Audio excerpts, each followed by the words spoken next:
Salve Maria, amados irmãos, voltamos, caiu a nossa programação aí, mas espero que você esteja acompanhando, esteja sendo agraciado nessa noite com esse segundo módulo do combate espiritual. Hoje estamos falando sobre tribulação, estamos bem na parte falando agora sobre tentação. Falamos um pouco sobre tribulação, estamos falando sobre tentação agora. Lembrando a você que a missionária Valéria está falando com você aqui no chat, para que você seja inserido no grupo fechado. Pergunte para a missionária Valéria como ser inserido e ela vai dizer para você. Lembrando a você que estamos no segundo módulo. Teve o primeiro módulo de combate espiritual. Você é convidado também a fazer o primeiro módulo, tá bom? Que é as armas do combate espiritual. Nós falamos bastante aqui na primeira parte e também vamos falar um pouquinho mais na segunda. Mas se você quiser acesso também a essa formação na íntegra, com todos os vídeos e o material formativo, entre em contato com a missionária Valéria para que você tenha acesso a tudo que nós estamos falando aqui. Vamos continuar? Nossa live parou exatamente nesse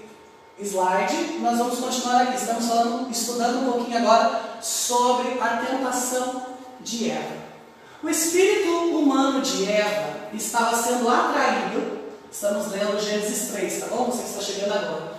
Estava sendo atraído para algo que já havia sido proibido para ela. Ela, concebendo isso no seu íntimo, criou aí na carne o desejo do mal, com uma força intensa que a impulsionava para obter o que lhe havia sido oferecido. A sua carne foi enraizada o mal, o desejo pelo proibido, que ora lhe causava entusiasmo, ora impaciência, ora irritação. A carne de Eva experimentou primeiro a tentação na mente, podemos dizer assim no espírito, mas por que não primeiro no corpo? Por que Eva experimentou primeiro na mente e não no corpo? Porque Satanás sabia que para que o corpo de Eva concebesse a tentação, ela teria que antes ser experimentada no espírito e no corpo. Mas, no espírito e no corpo, perdão.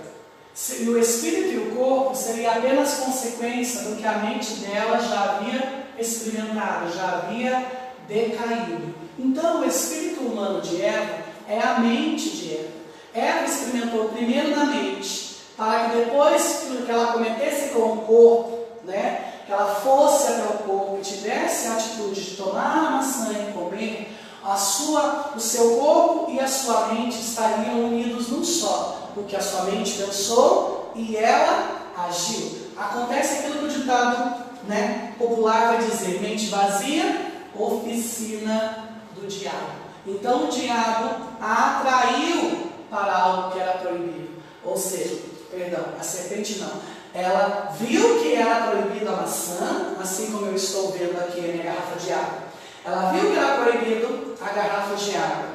Então, ela sabia que essa garrafa de água era proibida, ela já se sentia inclinada a buscar o que era proibido. Mas ela foi lá e criou na sua carne, quando ela tomou do fruto, ela concebeu no seu íntimo o desejo do mal. E com força intensa, ela queria obter. E isso de início, nós conseguimos ver que ela passou por uma tribulação. E essa tribulação estava unida. Essa tribulação causou nela entusiasmo, causou nela impaciência, causou nela irritação, o desejo pelo proibido. Porque dentro dela, ela só tinha então ouvido a palavra de Deus. Não coma. Mas a serpente, com uma palavra sedutora, permitiu que ela experimentasse entusiasmo, impaciência e irritação. A carne de Eva experimentou primeiro a tentação na mente. E podemos dizer no espírito, por que não no corpo? Porque sabia Satanás que para que o corpo conceber a tentação, teria que antes ser experimentada no espírito. Ou seja, ela tinha que primeiro ter consciência de que ela pecou. Então, o corpo seria apenas a consequência da sua mente. Então, tudo que ela pensou, ela cometeu nos atos, e o ato confirmou os seus pensamentos. Por isso que quando nós pecamos, ou decidimos pecar, pecar, e depois que nós cometemos um erro, nós vamos conseguir ter os olhos abertos e conseguir ver tudo de errado que nós fizemos, e depois que nós vamos pensar no erro, é mais para quê? Depois de tudo isso, o inimigo usa disso como arma para nos destruir, aonde nós vamos sentir impaciência, irritação. Por quê? Porque nós sabíamos que era proibido, nós pecamos e agora estamos recebendo a paga. E o salário do pecado é a morte. Mas como a mente de Eva foi atingida? Vamos ler? Primeiro, ela viu que a árvore tentava o seu apetite. 2. Era uma delícia para os olhos e desejável para adquirir discernimento. Então aqui nós vemos que Eva cometeu a gula espiritual e também humana. Ela viu que a árvore tentava o seu apetite. Ela podia comer de todas as árvores, mas ela queria especialmente dessa, que era proibida. Era uma delícia para os olhos, e aqui nós já vemos os sentidos, e desejável para adquirir o discernimento, sendo que ela tinha contato com a sabedoria de Deus, com o próprio Deus. Eva foi tentada nos sentidos, como eu disse. Primeiro na audição, a serpente disse. Depois na fala, Eva disse. Depois no olfato, a árvore tentava o apetite. O cheiro do fruto. A fruta madura tem um cheiro específico. 4. No toque, a mulher tomou do fruto. Então nós vemos que ela foi tentada na audição, na fala, no olfato, no toque. E também foi tentada na visão. Era desejável para adquirir discernimento. Ela foi tentada nos seus 5 sentidos. Toda a estrutura espiritual de Eva estava tendendo ao pecado por causa da tentação concebida no seu interior. Não é porque ela deu ouvidos a Satanás, mas sim porque ela aceitou ouvir. Quando paramos para ouvir a Satanás, já consentimos a tentação, porque ela nunca virá contra os nossos desejos, mas sempre de encontro com os mesmos, proporcionando um maior grau de prazer no interior do homem. E maiores ainda serão os devaneios na mente humana, fazendo-os ir ao mais profundo de suas vontades, fazendo-nos imaginar forte o bastante para assumir agora, com o corpo, o que a sua mente corrompida já havia decidido. Antes de entrarmos aqui no gráfico, vamos meditar mais um pouquinho no que o texto vai dizer para nós. Ouvir a Satanás é consentir no pecado. Eva estava tendendo ao pecado por causa da tentação que ela concebeu no seu interior. Não é porque ela deu ouvidos a Satanás, mas é porque ela aceitou ouvir o que ele tinha para dizer. Quando eu aceito o que o demônio tem a me oferecer, eu já estou consentindo na tentação. Por quê? Porque nada do que ele tem a me oferecer vai ser contra os desejos do meu interior, contra os prazeres proibidos, ou contra aquilo que o Senhor disse que eu não deveria fazer. Ele sempre vai vir de encontro com a minha vontade do erro. A tentação de Eva, e aqui mais forte ainda, virá de forma mais forte, me proporcionando o maior grau de prazer interior. Então, se primeiro eu vejo que comer é bom, me dá um prazer, a tentação virá sobre mim de forma mais forte, proporcionando ainda no meu interior mais prazer e mais fantasias eu vou ter na minha mente, fazendo-me ir mais profundo das minhas vontades. Então vou comer, e começo a comer compulsivamente. E isso me faz me imaginar que eu sou forte bastante agora para assumir com o meu corpo o que a minha mente já decidiu. Então eu vou lá e tenho a ação de pecar. né? Eu fico imaginando na minha mente, nossa, aquele prato delicioso que a minha mãe faz de comida. Nossa, minha mãe cozinha tão bem, né? Eu começo a lembrar na minha mente aquilo que ela fez de gostoso. Aí o demônio vem e lança sobre mim que eu devo comer mesmo, que eu devo comer até me fartar, que eu devo comer e não pensar nos outros, que eu devo ser egoísta, que eu em primeiro lugar, e eu começo a alimentar isso dentro de mim. E quando eu dou força a isso, eu vou com ações. Então eu como mesmo, eu não penso no outro, eu sou egoísta, eu começo a compulsivamente comer, não mais porque aquilo gera força para o meu corpo. Eu começo a comer simplesmente não por satisfação, mas por prazer. Eu começo a comer de forma compulsiva e eu começo a cometer pecado. Tentação de Eva, Satanás. A tentação de Eva foi por meio de uma dúvida e de uma mentira. Então a tentação de Eva, primeiro Satanás lançou a dúvida. É verdade que Deus disse? Depois uma mentira. Vocês não devem comer de nenhuma árvore do jardim? De modo nenhum vocês morrerão. Então nós vemos dúvida e mentira. Eva então responde: é verdade. Nós podemos comer. Ela responde com uma verdade, mas logo em seguida tem dúvida.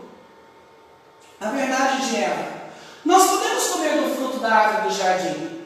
Deus disse: vocês não comerão dele, nem o tocarão, do contrário, vocês vão morrer.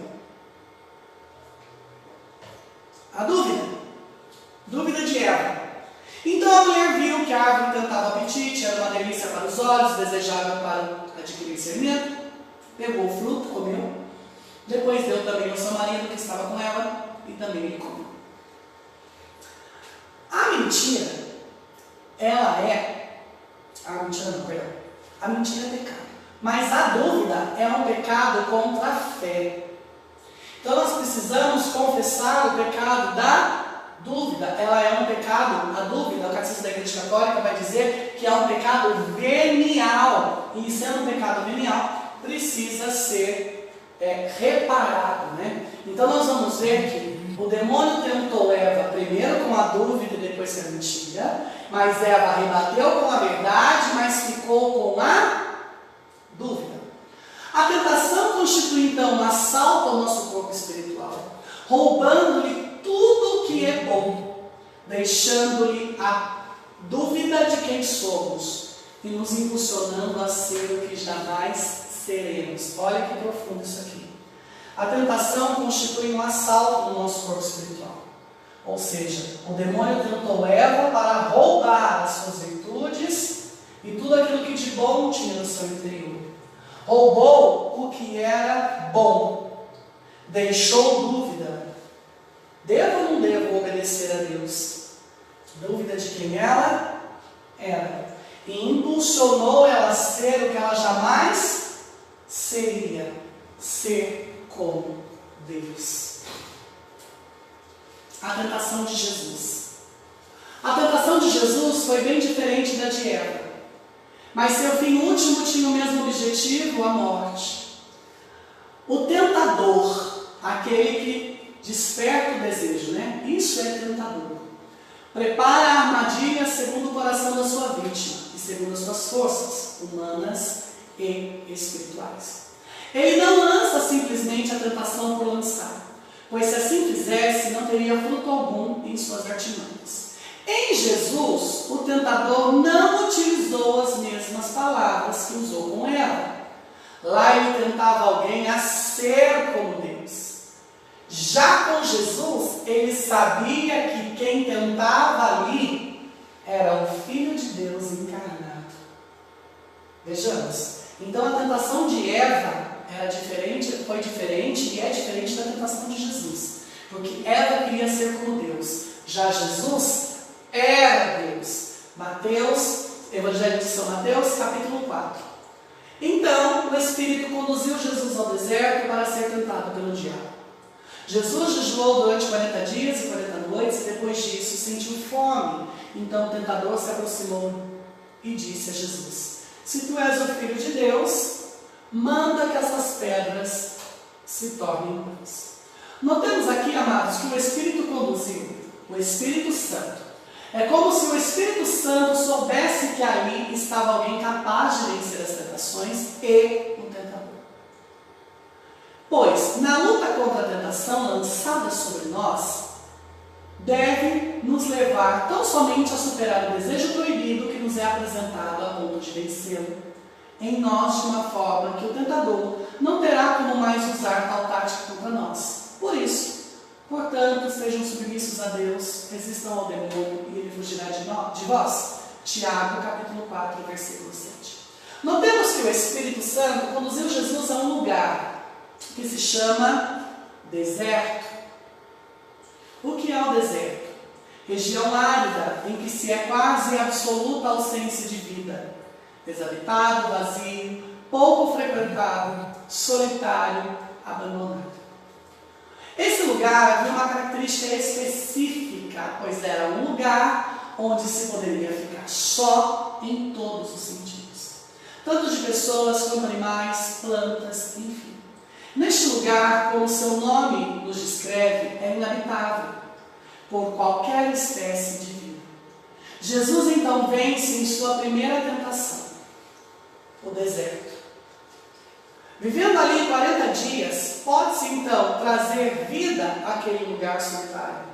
Trouxe ali a sua esperança, a sua presença e a existência de Deus, pois ele jejuava. Notemos que ele não fez outra coisa senão jejuar, e aqui é algo forte. O jejum traz a presença de Deus para o inabitável, transformando assim o lugar solitário num lugar habitável pelo Deus conosco. A primeira tentação de Jesus foi o deserto. Por quê? Porque o deserto era um lugar inabitável, o deserto é um lugar que não tem ninguém, o deserto é um lugar que não tem vida, não tem água, não tem comida. Então, o jejum, o que Jesus mais fez ali, senão jejuar? O seu jejum trouxe a presença de Deus para um lugar inabitável, que ninguém morava, que não podia ter vida, transformando então o lugar solitário num lugar habitado por Deus. Por isso que na tentação, muitas vezes nós nos sentimos no deserto. E no deserto do nosso interior, Deus, quando unidos ao Espírito de Deus, Deus transforma o deserto em lugar habitável. Então é possível dar fruto sim no deserto. A primeira tentação de Jesus nos mostra que ele foi tentado a não buscar o Pai, ou seja, uma companhia, mas ficar solitário e murmurando, ou até mesmo vagando sem direção ao rumo perdido, pois é isso que o deserto nos chama, a ficar vagando. Note que quando estamos muito carregados de problemas e situações, buscamos sempre ficar vagando a sós conosco mesmo, pensando na vida, ou até mesmo esfriando a cabeça, chorando, nos lamentando, etc. Jesus passou por tal situação. Pense, Jesus havia sido notado e reconhecido por todos como Filho de Deus. Precisou ele passar por esse momento como preparação para o que iria acontecer mais para frente. Conosco não é diferente, buscamos o silêncio como fonte de forças para o abandono. Não ficou o silêncio para enfrentar as situações diversas, mas a diferença é que ele jejuou. Ou seja, mesmo no lugar abandonado, não ficou abandonado, mas acompanhado pelo Pai. A primeira tentação de Jesus foi o deserto. Foi tentado a buscar a companhia do Pai. Mas ele jejuou. Jesus que era conhecido por todos ali por onde ele passava, né? Jesus que tinha sua mãe, Jesus que tinha a companhia de Maria Santíssima, de José até um tempo. Algumas foi batizado por João Batista, porque após o batismo é que ele foi conduzido ao deserto. Jesus que foi ali conhecido por algumas pessoas, agora era tentado a ficar sem ninguém. Mas Jesus jejuou. E o seu jejum não o deixou abandonado. O seu jejum trouxe a companhia do Pai para o deserto. Jesus então vence sua segunda tentação, a fome. Jesus jejuou durante 40 dias e 40 noites e depois disso sentiu fome. Então o tentador se aproximou e disse: se tu és o Filho de Deus, manda que essas pedras se tornem pães. Então a primeira tentação é o deserto, a segunda é a fome. Aqui é algo formidável, pois o tentador foi direto na necessidade de Jesus. Mas o que não prestamos atenção é aqui, e que nem todos tinham pão naquela época. E para quem lhe faltava farinha, era como se estivesse na miséria, ou as mínimas.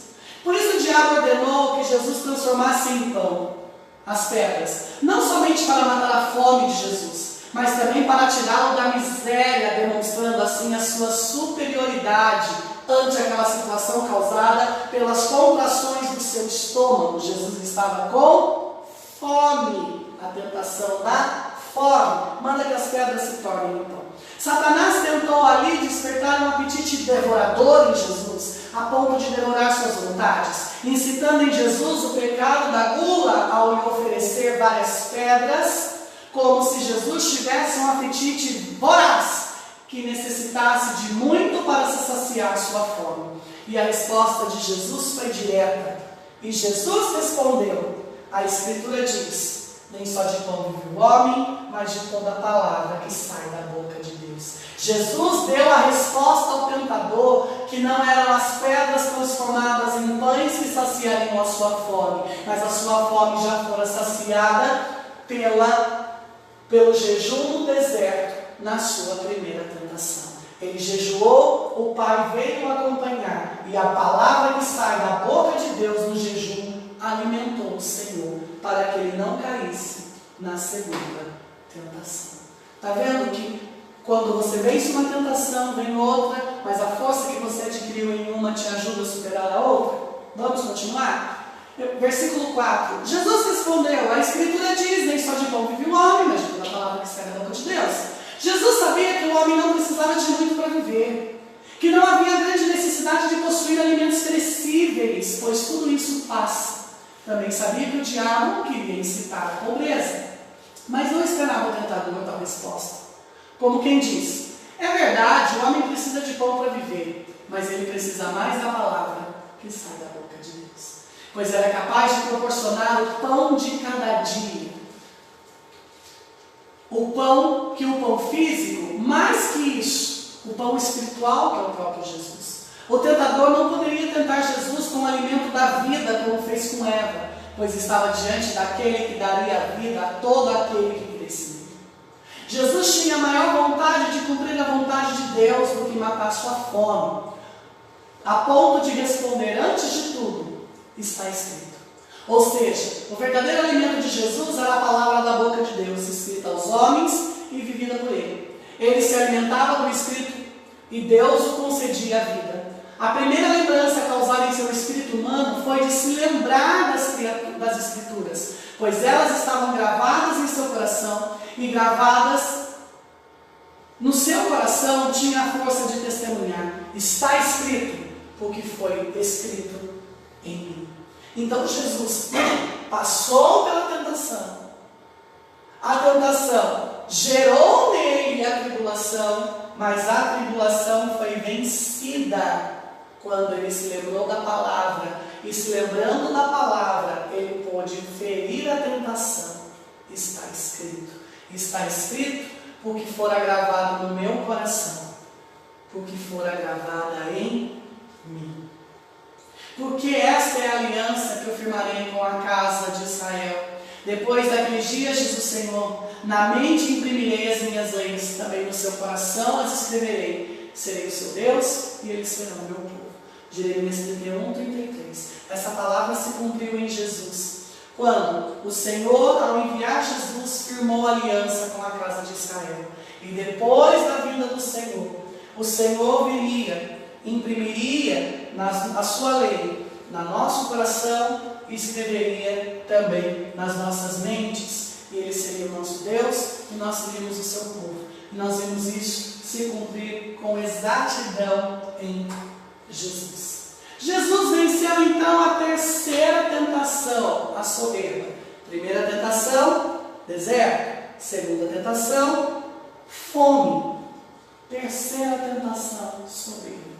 Então o diabo o levou à cidade santa, colocou na parte mais alta do templo e lhe disse: se és o filho de Deus, joga-te para baixo, porque a Escritura diz: Deus ordenará aos seus anjos a teu respeito, e eles te levarão nas mãos, para que não tropeces em pedra nenhuma.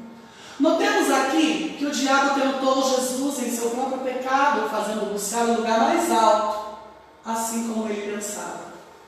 Vejamos, você pensava: vou subir até o céu, vou colocar meu trono acima das estrelas de Deus, vou sentar-me na montanha da Assembleia, no cume da montanha celeste, subirei às alturas das nuvens e me tornarei igual ao Altíssimo.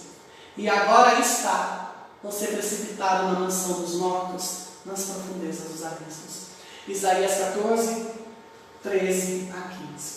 O demônio tentou Jesus na sua própria soberba. Em Isaías 14 é revelada a soberba do maligno que queria subir no mais alto dos céus e colocar o seu trono acima das estrelas de Deus. Então, em Mateus capítulo 4, na tentação do deserto, ele leva Jesus no mais alto e diz para ele: agora que está no mais alto, joga-te daqui, porque Deus mandará os seus anjos para te guardar. Prestemos bem atenção, amados, e veremos que o diabo tentou fazer com que Jesus se condenasse, buscando a parte mais alta. Levou o tentador Jesus a ver sua importância. O tentador levou Jesus a ver a sua importância como filho de Deus, alguém que estava acima de todos e que não precisava fazer o que o Pai havia mandado. O tentador sabia que Jesus, ao estar no ponto mais alto, teria uma visão geral do que acontecia. Por isso tentou, pensando que com a sua visão do pecado dos pecadores, fosse alterar os planos do Pai para a humanidade. Se tu és o Filho de Deus. Tal expressão era usada para mostrar a Jesus sua importância, fazendo-se inflamar de soberba, a ponto de contrariar seu Pai, como fizera o tentador.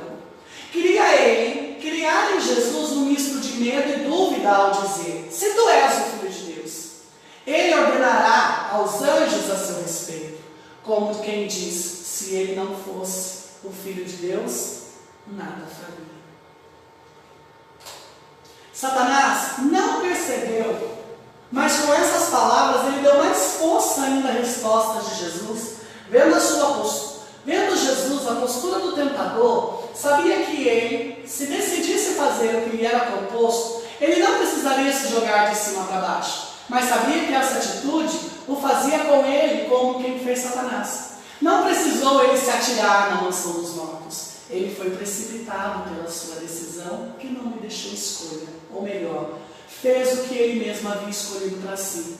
O seu lugar não foi mais achado no reino de Deus, como diz as Escrituras. Amado, o demônio, pela soberba, quis o ponto mais alto e foi precipitado no ponto mais baixo. E muitas vezes, quantas vezes o demônio nos tenta com a soberba de querer o ponto mais alto e quando vamos ver, ficamos no ponto mais baixo, não é verdade? Então,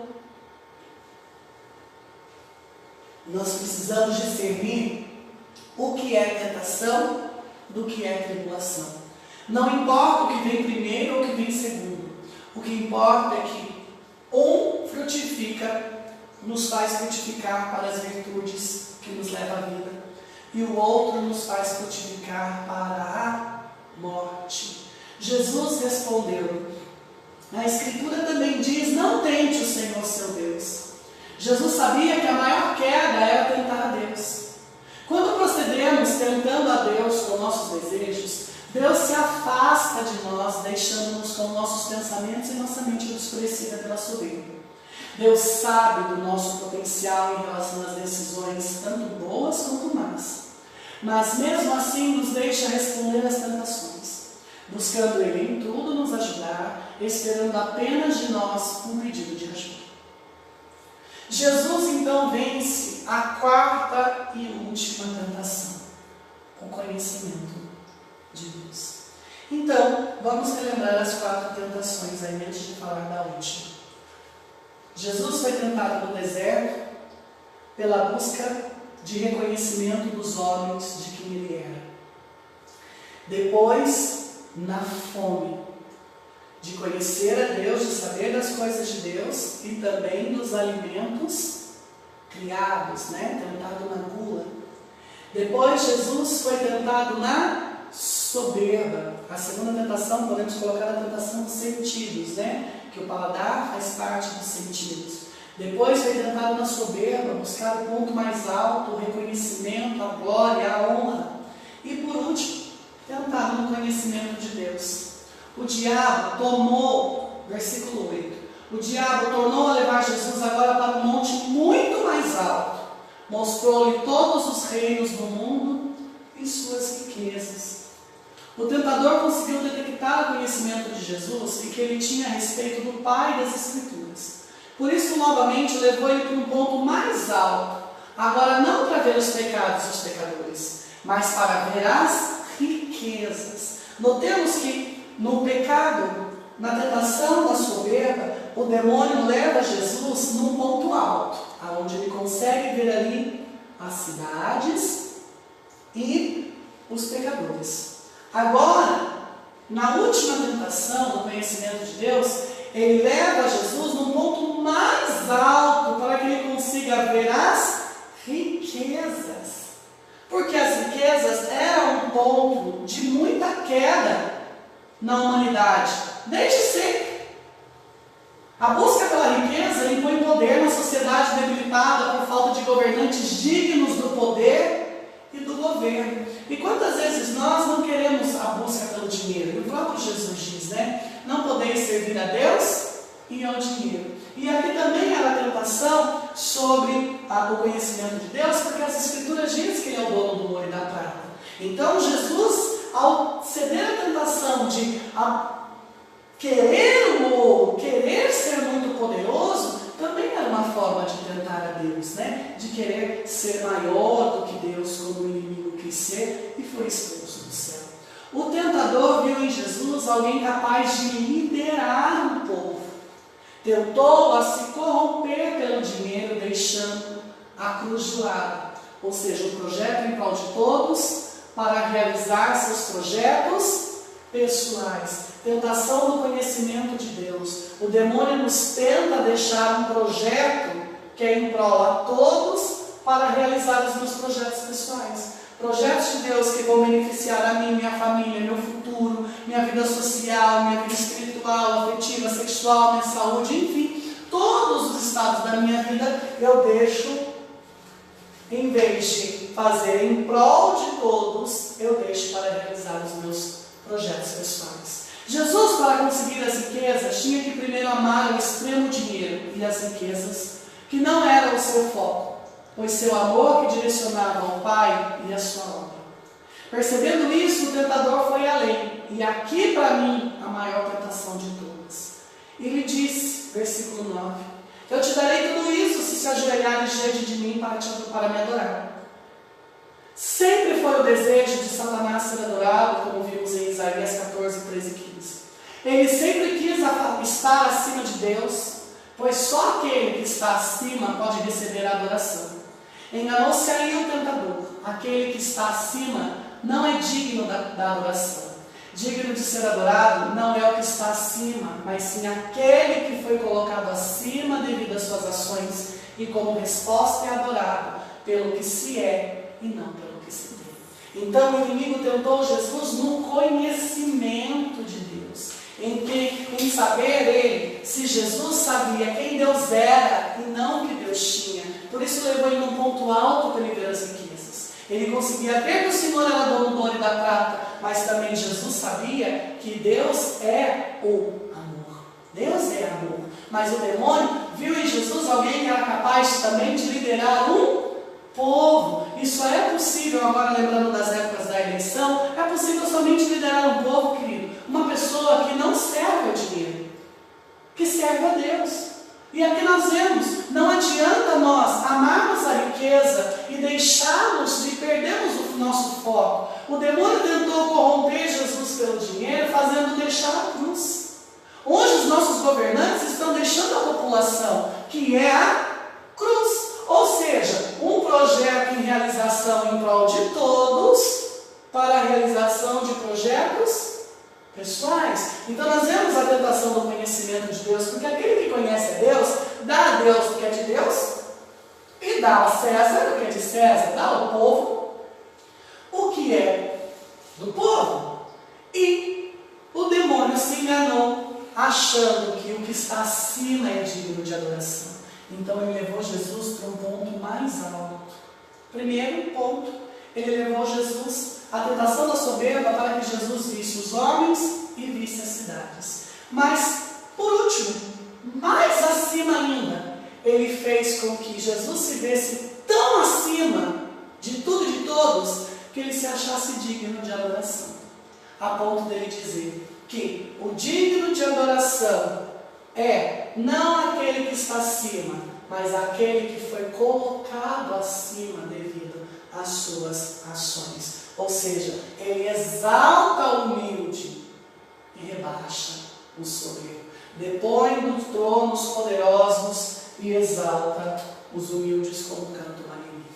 Versículo 10. Jesus disse: vai embora, Satanás, porque a Escritura diz: você adorarás ao Senhor seu Deus e somente a Ele servirá. Então o diabo deixou e os anjos de Deus se aproximaram e serviram Jesus. Satanás tentou fazer com Jesus o mesmo que fez com seus parceiros: adorar a criatura ao invés do Criador. Queria ele fazer Jesus trocar a verdade de Deus pelas suas mentiras e enganações. Jesus possuía todo o conhecimento de Deus, assim como nós, e até ali tinha aceitado ser tentado. Mas quando se tratava de adorar, ele ao invés de Deus, ficou furioso Jesus, dizendo: vai-te embora, Satanás. Foi preciso ali uma atitude, mais que uma atitude, uma decisão. A atitude que teve Jesus nas outras tentações em responder, como a palavra. Já aqui teve a decisão de responder com a vida. A vida de Jesus era fazer a vontade do Pai, adorá-lo pela sua livre decisão de amar, tanto a ponto de enviar seu maior amor, Jesus, conforme está em João capítulo 3:16. Saiba que as nossas decisões podem nos colocar direto no inferno. Deus, em sua infinita bondade, aceita a nossa fraqueza e debilidade ante o pecado, mas não aceita ver nossas ações de adorar outros senhores. Quando isso acontece, Deus nos abandona segundo os nossos desejos desordenados. Devemos temer tal abandono da parte de Deus, pois Ele nos deixa mais vulnerável ao erro quanto antes. Pois antes tínhamos seu auxílio, agora já não temos nem mais o seu olhar. É preciso dizer como Jesus: vai-te embora, Satanás. Em algumas tentações é preciso responder com a palavra de Deus.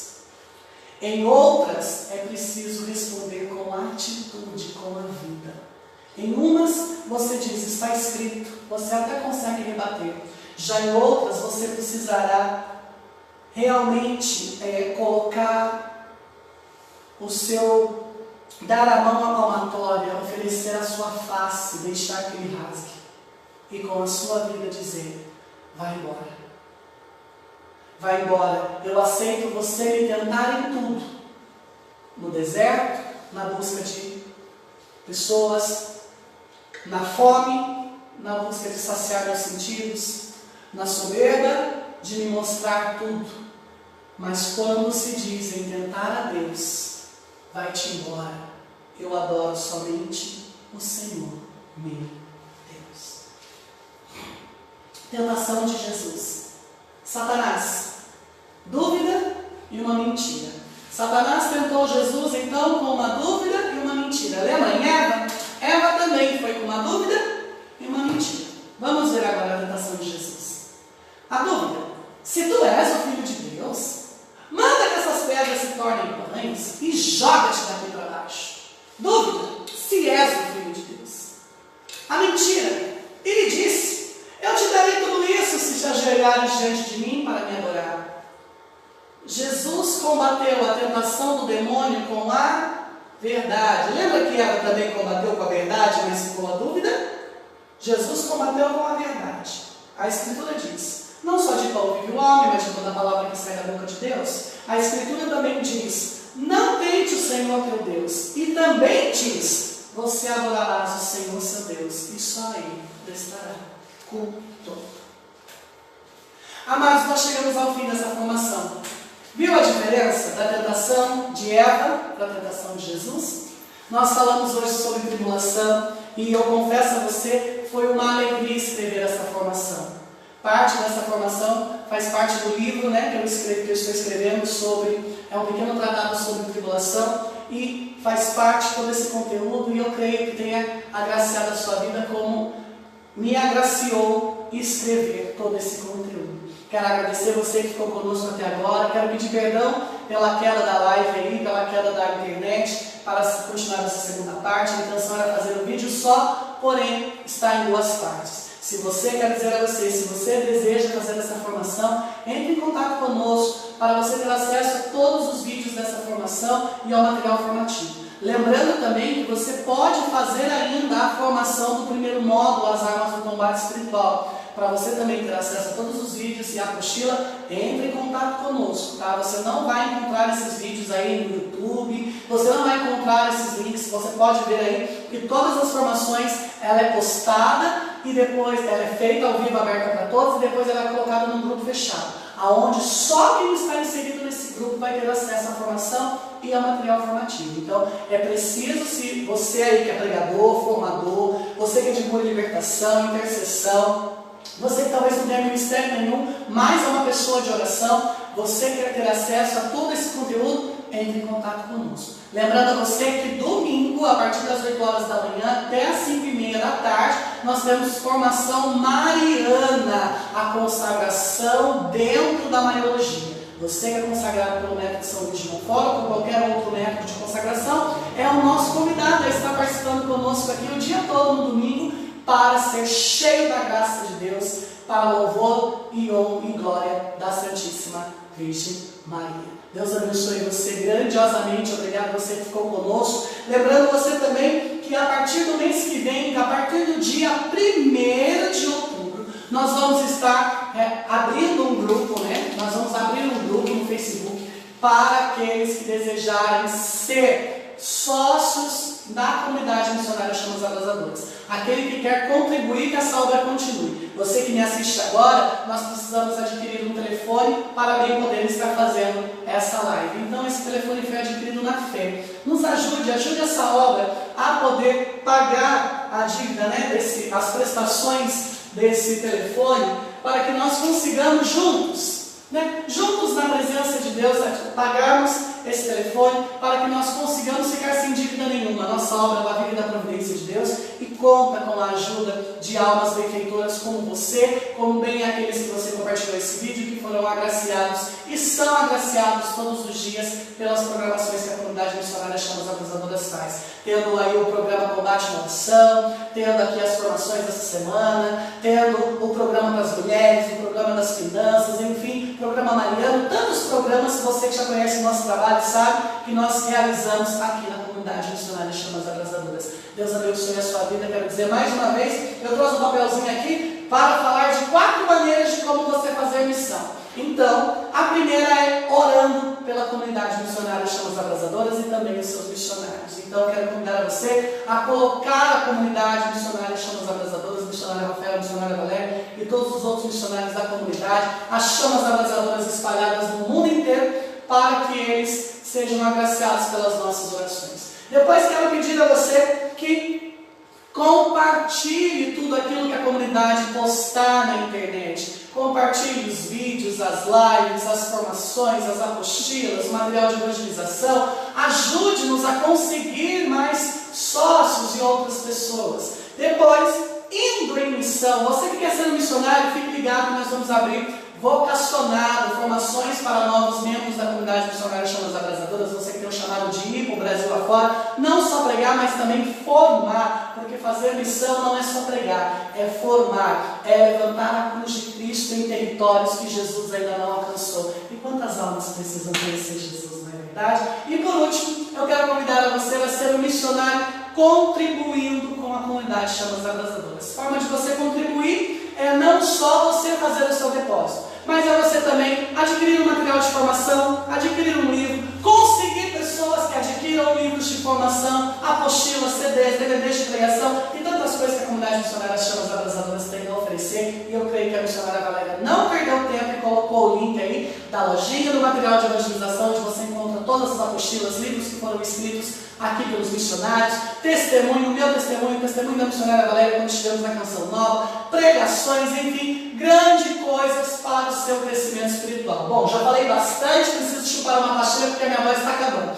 Comunidade missionária Chamas Abrasadoras, a igreja pensando em você. Quero dizer para você, sai gritando pela rua, eu quero uma chama no lugar do coração. Amanhã eu espero você no programa No Combate da Oração, na parte da manhã, entre ali 11 horas, 10h30, 11 horas, nós estamos entrando ao vivo com o programa No Combate da Oração. Deus abençoe a sua vida grandiosamente. Salve Maria Puríssima, Deus abençoe você.